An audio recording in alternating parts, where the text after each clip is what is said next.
कितने विभाग है मालूम है? नहीं मालूम है। हाँ सुनो भरत भाभी प्रबल, बिलख कहूं मुनिनाथ। स्वयं वशिष्ठ जी कह रहे हैं। हानि लाभ जीवन मरण, यश अपयश विदेहात। कितने हुए? हाँ, ये 6 विभाग भगवान ने अपने पास रखे हैं। हानि लाभ, अब हानि लाभ हो आपको, तुम्हारी वजह से हो गया, तो फिर आप एक और पाप ले रहे हो। जीवन और मरण, जन्म लेना और मरना, ये भगवान के हाथ में है। यश और अपयश, अरे बड़ी ख्याति फैल गई, अरे आजकल उसके लोग बड़ी बुराई कर रहे हैं। लोगों की औकात नहीं बुराई कर लें, अगर ईश्वर की कृपा है तो आप इन 6 विभागों में, 6 कार्यों में ईश्वर से प्रार्थना करो। आपके व्यापार में हानि हो रही है तो आप भगवान को मनाइए। लाभ मिलना है तब मनाने की क्या जरूरत है? हाँ, धन्यवाद कैसे दिया जाता है? धन्यवाद का अर्थ है दशांश भगवान के काम में लगा दो, ये है धन्यवाद। सूखे हाथ जोड़ के काम नहीं चलेगा। आप नियम बांध लो, कभी व्यापार में व्यवहार में कहीं तुम्हारी टोटा नहीं पड़ेगा। बस दशांश में हिस्सा भगवान का बना लो अपने काम में। चाहे नौकरी करो, चाहे व्यापार करो, चाहे कुछ भी करो, और तुम कहो उसका फिर क्या करें, उसका क्या करें? दशांश का कहाँ दान करें? यज्ञशाला और धर्मशाला, 3 ही जगह ही उस धन का प्रयोग होना चाहिए। एक सज्जन हमारे मिलने वाले तो उनकी फैक्ट्री थी, उनका गुरुजी दशांश निकाल रहे हैं। कितना रुपया हो गया? बोले 17 लाख हो गया है।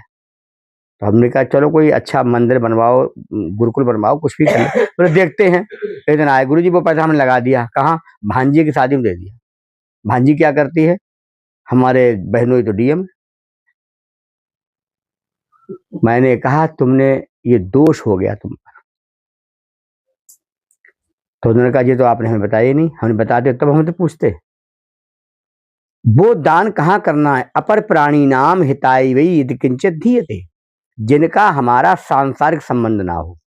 जैसे हमारा रिश्तेदार ना हो, हमारा नौकर ना हो, हमारा स्वामी ना हो, वो संबंध हो जिससे हमारा धर्म सिद्ध हो और हमारा आगम संभले। ऐसे व्यक्ति को वो दान दिया जा सकता है। और उससे पूछो क्या करोगे? वो कहे करेंगे क्या? जीव जंतुओं को खिलाएंगे। कितना खिलाओगे? दान का अर्थ जीव जंतु नहीं है। दान शुद्ध पवित्र विद्वान आचार्य को देना है। और आचार्य भी कैसा हो? दानी हो। ब्राह्मण को दान करने को कहा है? हम लोग कितना जगह जाते हैं कथा करने, कितना सामान मिलता है, गाड़ियों में भर भर के आता है। क्या करते हैं? बेचते थोड़ी है। बेचने के तो मतलब है विष्टायाम जायते कृमि। क्या बनेगा? विष्टा का कीड़ा। कितने साल तक? 60,000 वर्ष तक। बेचने का इतना बड़ा अपराध है। तो इसलिए कहते ना, दान देते समय पात्रता देख लीजिए। वो दान आया है तो फिर वो दान ही जाएगा, तभी दान लेना हो गया। ब्राह्मण को ही अधिकार है दान ली हुई वस्तु दान दे सकता है, और किसी को किसी जाति में राइट नहीं है उसको कोई चीज दान मिली हो वो चीज दान कर दे। ये केवल ब्राह्मण को राइट।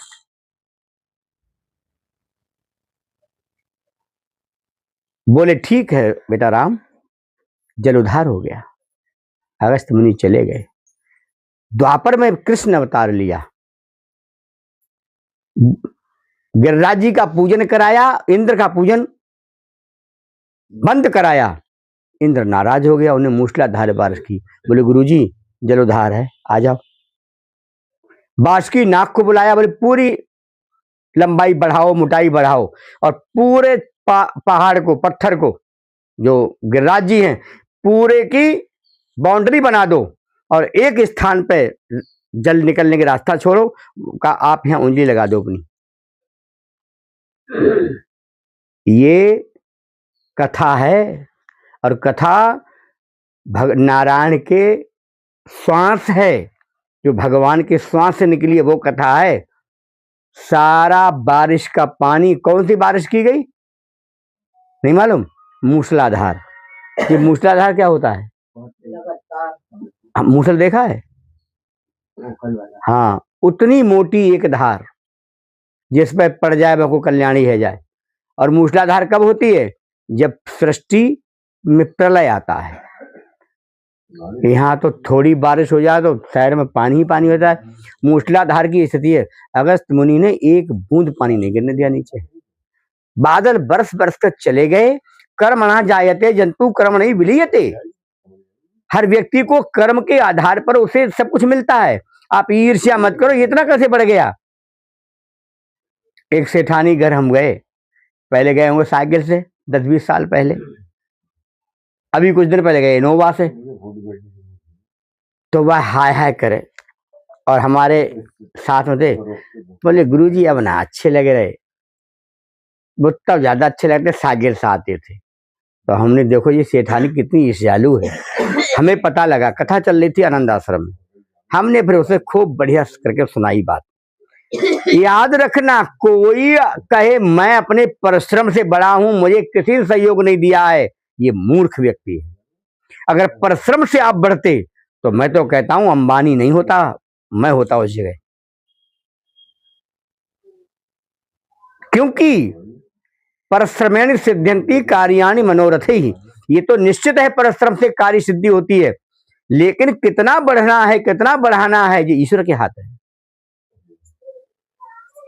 उसमें ईश्वर की कृपा का ही भान रखिए, तभी आप उस कार्य में सफल होंगे। तो दशगात्र में ब्रह्म भोज की व्यवस्था को बहुत ध्यान से कराना है। सारे ब्राह्मणीय वेशभूषा में हों, सात्विक हों, किसी तरह का मादक पदार्थ नहीं लेते हों, ऐसा कोई ब्राह्मण ना हो जो पर स्त्री पर कुदृष्टि डालता हो, ऐसा कोई ब्राह्मण ना हो जिसके मसूड़े काले हों, ऐसा कोई ब्राह्मण ना हो जिसका कोई अंग भंग हो, ऐसा कोई ब्राह्मण ना हो जिसके चेचक के दाग हों। ये सब विधान है, ये सब लिखा है इसमें। ऐसा कोई ब्राह्मण ना हो जो कुरूप हो, देखा होगा कुरूप ब्राह्मण को, देखा होगा, कुरूप ब्राह्मण भी नहीं होना चाहिए पितृ भोजन। क्या प्रमाण है? एक आपको छोटी कथा सुनाते हैं। कहते हैं सकटार नाम का मंत्री था, और सकटार 9 भाई थे। ये चाणक्य नीति है, चाणक्य नीति कथा है। राजा खिसिया गया तो सकटार के 9 भाइयों को जेल में डाल दिया, और कहा 250 ग्राम जौ के आटे की रोटी देनी 9 को। अब 250 ग्राम तो 9 लोग नहीं जी पाएंगे। एक दिन की बात, एक वृद्धा माता राजा को हाथ धुला रही थी। राजा हंसा तो वो बूढ़ा माता भी हंस दी। राजा बोला तुम क्यों हंसी? बोले आप हंसे इसलिए। तो बोले मैं क्यों हंसा ये बताओ। उन्होंने कहा नहीं बताओगी तो मृत्यु दंड दे दूंगा। राजा बड़े मूड़ी होते थे। अब तो बूढ़ा माता बड़ी परेशान हो गई। वही माता उन 9 नंदों को भोजन लेके जाती थी, वो जौ के आटे की रोटी। जब जेल में रोटी देने पहुंची तो उसका मुंह लटका हुआ था, कल तो मर ही जाना है। उसमें से जो एक सकटार था, उन्हें मैया आज तुम्हारा मुंह क्यों लटका हुआ है? बोले बेटा क्या बताएं, घटना बताई, अब कल मर जाएंगे, हमें तो पता ही नहीं है वहां राजा क्यों हंसा। उन्होंने कहा चिंता मत करो, भोजन रखो और जाओ जहां तुमने हाथ धुलाया वहां ये देख के आओ क्या है आसपास में, कुछ तो ऐसा होगा, सारा वर्णन हमारे सामने आई करो। बूढ़ा माता गई, बोले दीवाल है, एक बरगद का पेड़ था, 2 खंबे गड़े हैं। बोले ठीक। बरगद का पेड़ था। उस सकटार ने वहीं से समझ लिया राजा क्यों हंसा। बोले राजा पूछेगा मैं क्यों हंसा तो आप क्या बताओगे? आप बताना कि आप इसलिए हंसे, ये वृक्ष इतना बड़ा होता है, इसका बीज कितना छोटा है। उसने जेल से ही बता दी ये बात। बूढ़ा माता गई, सवेरे राजा ने बुलाया, बोले मां पता मेरे प्रश्न का उत्तर। बोले राजन आप इसलिए हंसे, बट वृक्ष को देखकर हंसे। बट वृक्ष का बीज कितना छोटा होता है और वृक्ष कितना विशाल होता है। बोले गुड, लेकिन ध्यान दे तूने नहीं बताया है, ये तेरी सामर्थ्य नहीं है, ये किसने बताया ये बता। उन्होंने कहा सकटार ने बताया। राजा तत्काल उठा, इतना प्रबुद्ध व्यक्ति मैंने जेल में डाल रखा है उसे। नहीं, जेल लायक नहीं, तो मेरे बगल में बैठने वाला व्यक्ति मेरा प्रधानमंत्री बनेगा। और गया, ताला खोला, आओ सकटार तुम्हारा स्वागत है। उसके वो 9 भाई जो थे सब मर गए भूखे। अब उसको वो इसलिए बच गया ना, उन सबने भाइयों ने ये कहा भैया तू खा ले, नहीं तो 9 मर जाएंगे, तू खा पेट भर और इस राजा से बदला लेना है। तू जिंदा रह जा, हम सब मर जा रहे हैं, कोई बात नहीं। वो राजा ने प्रधानमंत्री बनाया अपना। एक दिन चाणक्य जी, चाणक्य इनका नाम है, चाणक्य जी थोड़े चेचक के दाग थे और कुरूप थे, काले थे बिल्कुल। उनकी शादी नहीं हो रही थी, तो एक बार किसी ने कहा तुम्हारी हम शादी करा देते हैं। करा दो भैया। शादी के लिए तो बताते हैं मुर्दा भी उठ जाता है शादी के नाम पर। उन्होंने कहा ठीक, कल तुम्हारा वहां परिचय होगा उस परिवार से और कन्या दिखाई जाएगी। तो चाणक्य जी भक्त कुर्ता पहन के, थोड़ा सांवला व्यक्ति होता है ना, उस पर सफेद कपड़ा ज्यादा है, सफेद कपड़ा सबको अच्छा लगता है लेकिन सांवले को ज्यादा खिला देता है। तो चाणक्य जी ने सफेद बंडी बनवाई, सफेद कुर्ता। उस समय तो स्पाइन चलती थी, तुम लोग जानते भी नहीं होगे, वो कपड़ा बहुत बढ़िया होता था। धोती पहनी और जैसे ही चले पछुआ हवा चल रही, पगडंडी के रास्ते हुआ करते थे, बड़ी कुशा थी। जैसे ही हवा चली धोती उड़ी, कुशाम फंस गई। कुशा में जो वस्त्र फंस जाए तो बिना फटे निकलता ही नहीं। तो जैसे ही वो कुशा में धोती फंसी और धोती फट गई। चाणक्य बोले तेरा वंश नाश कर दूंगा, तूने मेरा वंश नहीं बढ़ने दिया है, मैं कुशा का वंश नाश कर दूंगा। और कुशा का वंश नाश करने में क्या होता है जानते नहीं? मट्ठा डाल दो। तो जड़ खोदें और मट्ठा डालें। उधर से सकटार जा रहा था, अरे गुरुदेव क्या हो रहा है ये?